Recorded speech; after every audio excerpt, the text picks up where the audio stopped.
여러분, 1월 한 달 동안 정말 즐거우셨죠? 코스피가 24% 폭등하고 모두가 이번엔 다르다고 외치던 그 달콤한 시간 말입니다. 그런데 재미있는 건 파티가 끝나고 나면 반드시 청구서가 날아온다는 겁니다. 그것도 아주 비싼 청구서가요.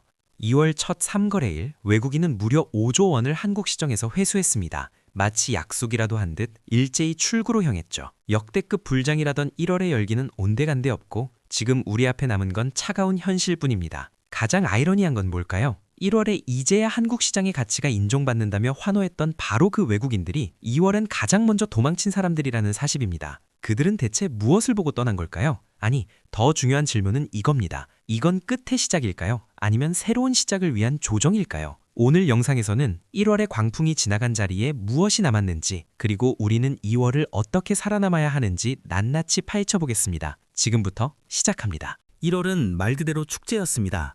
코스피는 한 달 만에 2,500선에서 3,000선을 돌파하며 20%가 넘는 상승률을 기록했고, 코스닥은 더 가파른 곡선을 그리며 24% 급등했습니다. 개인 투자자들의 계좌에는 연일 수익률 플러스가 찍혔고, 증권 커뮤니티는 이번엔 진짜다, 드디어 코리아 디스카운트가 해소된다는 환호로 가득 찼습니다. 그런데 2월 3일 월요일 아침, 시장은 완전히 다른 얼굴을 드러냈습니다. 외국인은 첫날 1조 8천억 원을 매도했고, 이어진 화요일과 수요일에도 매도세는 멈추지 않았습니다. 단 3거래일 만에 무려 5조 원이 시장에서 빠져나간 겁니다. 코스피는 2,900선이 무너졌고, 코스닥은 10% 가까이 급락하며 투자자들을 공포에 빠뜨렸습니다. 전문가들은 입을 모아 말합니다. 너무 빨리 너무 많이 올랐다고요. 1월 한 달간의 상승은 분명 펀더멘털 개선도 있었지만 그보다는 기대감과 모멘텀이 만들어낸 버블 성격이 강했다는 분석입니다. 특히 개인 투자자들의 신용융자 잔고가 사상 최고치를 경신했다는 점은 시장이 얼마나 과열됐는지를 보여주는 명확한 신호였죠. 문제는 상승장에서 누적된 차익 실현 욕구가 한순간에 폭발했다는 겁니다. 1월 내내 아직 더 오를 거야 라며 버티던 투자자들도 2월 들어 분위기가 바뀌자 일제히 손절과 익절에 나섰습니다. 그리고 그 중심에는 항상 시장보다 한 발 빠른 외국인 자금이 있었죠. 그렇다면 이 급격한 냉각은 일시적인 조정일까요? 아니면 더 큰 하락의 서막일까요?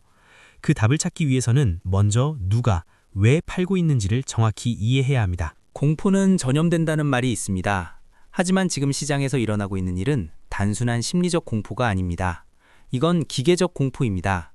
감정이 아니라 시스템이 만들어내는 강제 매도, 바로 마진콜의 공포가 시장을 지배하고 있습니다. 마진콜이란 무엇일까요? 쉽게 말해 빌린 돈으로 주식을 샀는데 주가가 떨어지면서 담보 가치가 부족해지면 증권사가 더 담보를 넣든지 아니면 팔든지 하라고 통보하는 겁니다. 투자자가 추가 증거금을 넣지 못하면 증권사는 가차없이 보유 주식을 시장에 던집니다. 본인 의사와 상관없이 기계적으로요. 1월의 급등장에서 많은 투자자들이 신용융자와 미수금을 동원해 주식을 매수했습니다. 그 규모가 얼마나 컸는지 개인 신용융자 잔고는 25조 원을 넘어섰습니다. 문제는 2월 들어 시장이 흔들리기 시작하자 이 레버리지가 독이 되어 돌아왔다는 겁니다.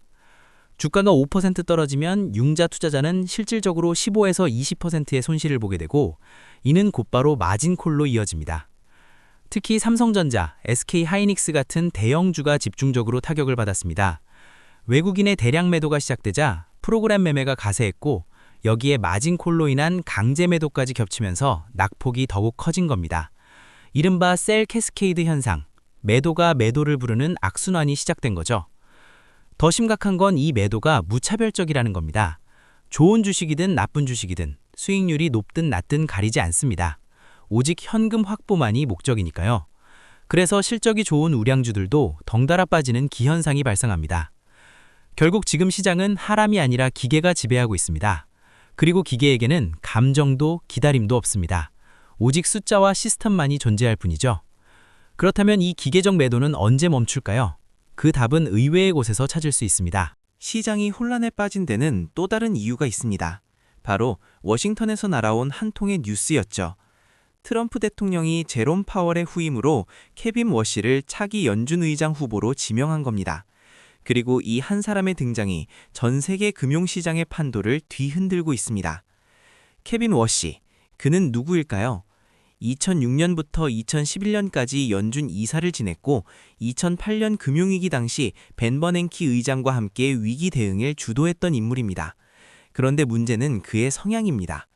워시는 전형적인 매파입니다. 인플레이션 억제를 최우선 과제로 삼고 금리 인하에는 극도로 신중한 태도를 보이는 인물이죠. 시장은 당황했습니다. 왜냐하면 지금까지 투자자들은 2025년엔 연준이 금리를 2, 3차례 인하할 것이라는 기대 속에 위험 자산에 베팅해 왔으니까요. 특히 1월 랠리의 상당 부분은 금리 인하, 유동성 증가, 주가 상승이라는 낙관적 시나리오에 기반했습니다. 그런데 워시가 의장이 되면 이 시나리오가 송두리째 흔들릴 수 있습니다. 더 큰 문제는 워시의 독립성입니다. 트럼프는 자신의 말을 잘 듣는 비둘기파 의장을 원했을 겁니다. 금리를 낮춰서 경기를 부양하고 자신의 치적으로 삼으려는 의도였겠죠. 하지만 워시는 과거 발언을 보면 정치적 압력에 굴하지 않는 인물입니다. 통화정책은 단기 정치 논리가 아니라 장기 경제 안정을 위해 존재한다는 게 그의 지론이니까요. 그렇다면 시장은 지금 두 가지 시나리오 사이에서 갈팡질팡하고 있습니다. 하나는 워시가 트럼프의 입이 되어 금리를 내릴 것이라는 희망, 다른 하나는 워시가 독자 노선을 걸으며 매파 기조를 유지할 것이라는 공포. 이 불확실성이 바로 외국인 자금 이탈의 핵심 원인 중 하나입니다. 결국 케빈 워시라는 변수는 단순히 한 사람의 문제가 아닙니다. 그는 글로벌 금융시장의 방향타를 쥔 인물이며 그의 한마디, 한 번의 결정이 수십조 달러를 움직일 수 있습니다. 과연 그는 어떤 선택을 할까요? 시장은 숨죽이며 지켜보고 있습니다. 주식시장이 무너지는 동안 또 다른 것에서도 대혼란이 벌어지고 있었습니다. 바로 원자재 시장입니다. 금, 은, 리튬, 구리, 거의 모든 원자재 가격이 동시다발적으로 폭락하며 투자자들을 공황 상태로 몰아넣었습니다. 먼저 금을 보겠습니다. 불과 한 달 전만 해도 금 가격은 온스당 2,700달러를 넘보며 사상 최고치를 경신했습니다. 인플레이션 핵지, 안전자산이라는 수식어를 달고 투자자들의 사랑을 받았죠. 그런데 2월 들어 금은 2,500달러 아래로 급락했습니다. 불과 며칠 만에 7% 넘게 빠진 겁니다. 은은 더 심각합니다. 금보다 변동성이 큰 은은 온스당 32달러에서 28달러까지 12% 넘게 폭락했습니다. 리튬과 구리 같은 산업용 금속들도 비슷한 양상입니다. 전기차 배터리의 핵심 원료인 리튬 가격은 반토막 수준으로 떨어졌고 구리 선물 가격도 하한가에 근접했습니다. 왜 이런 일이 벌어진 걸까요? 첫 번째 이유는 달러 강세입니다. 케빈 워시 지명 이후 달러 인덱스가 급등하면서 달러로 표시되는 원자재 가격이 상대적으로 비싸졌습니다. 두 번째는 중국 경제 둔화 우려입니다. 세계 최대 원자재 소비국인 중국의 제조업 지표가 악화되자 수요 감소에 대한 공포가 확산됐죠. 하지만 가장 직접적인 원인은 마진콜입니다. 원자재 시장은 레버리지 거래가 매우 활발한 곳입니다. 선물 계약을 통해 적은 돈으로 큰 포지션을 잡는 게 일반적이죠. 그런데 가격이 예상과 반대로 움직이면 증거금을 추가로 넣든지 아니면 포지션을 청산해야 합니다. 문제는 원자재 투자자 중 상당수가 동시에 주식에도 투자하고 있었다는 겁니다. 주식시장이 흔들리면서 손실이 발생하자 원자재 포지션까지 덩달아 정리하기 시작한 겁니다. 이른바 크로스 마진콜, 한 시장의 손실이 다른 시장의 매도 압력으로 이어지는 연쇄 효과가 발생한 거죠. 더 무서운 건 이 매도가 무차별적이라는 겁니다. 좋은 원자재든 나쁜 원자재든 상승 전망이 있든 없든 가리지 않습니다. 오직 현금 확보만이 목적이니까요. 그 결과 펀더멘탈과 상관없이 모든 원자재가 동반 폭락하는 기이현상이 벌어졌습니다. 그리고 이 원자재발 마진콜은 다시 주식시장으로 번지고 있습니다. 원자재 관련 ETF, 광산주, 상품 펀드에서 빠져나온 자금이 주식시장의 유동성까지 빨아들이고 있으니까요. 결국 지금은 모든 위험 자산이 동시에 무너지는 리스크 오프 국면입니다. 과연 이 악순환은 어디서 멈출까요? 달러원 환율이 다시 1,460원을 넘어섰습니다. 불과 한 달 전 1,400원 초반이었던 것을 생각하면 순식간에 60원 가까이 오른 겁니다. 그리고 이 환율 상승은 외국인 자금 이탈과 뗄래야 뗄 수 없는 관계입니다. 외국인 투자자들이 한국 주식을 살 때를 생각해보죠. 그들은 먼저 달러를 원화로 바꿔야 합니다. 예를 들어 환율이 1,400원일 때 1만 달러를 원화로 바꾸면 1,400만 원이 됩니다. 그 돈으로 주식을 사고 나중에 주가가 올랐을 때 팔아서 다시 달러로 바꾸는 거죠. 그런데 여기서 함정이 있습니다. 주가가 10% 올랐다 하더라도 환율이 1,460원으로 올랐다면 달러로 환산했을 때 수익률은 고작 5%밖에 안 됩니다. 왜냐하면 원화 가치가 떨어졌으니까요. 심지어 환율이 더 오르면 주가가 올랐는데도 달러 기준으로는 손해를 볼 수도 있습니다. 이게 바로 환차손 리스크입니다. 지금 외국인들은 이 환차손을 심각하게 우려하고 있습니다. 1월에 한국 주식을 대거 매수했던 이유 중 하나가 원화 강세, 환차익 기대였습니다. 당시엔 환율이 1,400원 아래로 내려갈 것이라는 전망도 있었죠. 하지만 2월 들어 상황이 완전히 뒤바뀌었습니다. 케빈 워시 지명으로 달러가 강세를 보이고 원화는 약세로 돌아섰습니다. 더 큰 문제는 외국인들의 리얼로케이션, 자산 재배분 전략입니다. 글로벌 자금은 항상 더 매력적인 시장을 찾아 움직입니다. 환율 리스크까지 감수하며 한국에 있을 이유가 없다면 그들은 주저없이 미국이나 일본으로 이동합니다. 실제로 같은 기간 일본 증시에는 외국인 자금이 순유입됐고 미국 나스닥도 강세를 보였습니다. 환율 1,460원이라는 숫자는 단순한 숫자가 아닙니다. 그건 한국 시장의 매력도가 떨어지고 있다는 신호입니다. 그리고 외국인들은 이 신호에 매우 민감하게 반응합니다. 5조 원의 매도는 그 결과물일 뿐이죠. 그렇다면 환율은 앞으로 어떻게 될까요? 만약 계속 오른다면 외국인 이탈은 더 가속화될 겁니다. 하지만 반대로 환율이 안정되거나 하락한다면 그때가 바로 외국인이 다시 돌아올 시점일지도 모릅니다. 환율, 지금 가장 중요한 변수입니다. SK하이닉스의 1분기 영업이익 전망치는 9조 원, ROE 자기자본 이익률은 무려 60%에 육박합니다. 삼성전자 반도체 부문도 5조 원대 영업이익을 기록하며 ROE 50%를 넘볼 전망입니다. 이 정도면 글로벌 어떤 기업과 비교해도 압도적인 수익성입니다. 그런데 이상하게도 주가는 빠지고 있습니다. 실적은 좋은데 왜 주가가 떨어지나요? 이건 많은 투자자들이 가장 답답해하는 질문입니다. 답은 간단합니다. 시장은 현재가 아니라 미래를 본다는 거죠. 그리고 지금 시장이 우려하는 건 이익의 절대치가 아니라 성장 속도입니다. 전문가들은 반도체 업황이 1분기에 피크아웃, 즉 정점을 찍을 것으로 봅니다. HBM 가격은 이미 최고점을 지났고 AI 서버 수요도 둔화 조짐을 보이고 있습니다. 물론 2분기, 3분기에도 높은 이익을 낼 겁니다. 하지만 가장 빠르게 성장하는 시점은 바로 지금 1분기라는 겁니다. 주식시장은 늘 그래왔습니다. 성장률이 가장 가파른 지점에서 주가가 최고점을 찍고 실제 이익이 정점을 찍을 때쯤엔 이미 주가는 조정을 시작하죠. 이른바 선반영, 시장은 항상 6개월에서 1년 앞을 내다본다는 원칙입니다. 그렇다면 지금은 SK하이닉스와 삼성전자를 팔아야 할 때일까요? 꼭 그렇지는 않습니다. 여기서 중요한 건 시간 지평입니다. 단기 투자자라면 당연히 차익을 실현하고 빠져나가는 게 맞습니다. 실제로 1월에 30-40% 수익을 낸 투자자들이 2월 초에 물량을 정리한 건 현명한 선택이었죠.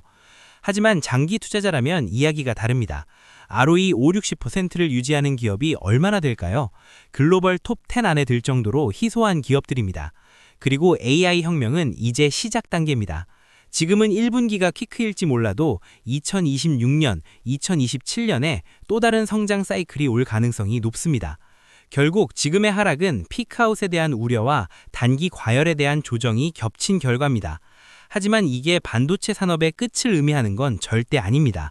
오히려 장기 투자자에겐 우량주를 싸게 담을 수 있는 기회일 수 있습니다. 중요한 건 여러분이 어떤 투자자인지 스스로에게 물어보는 겁니다.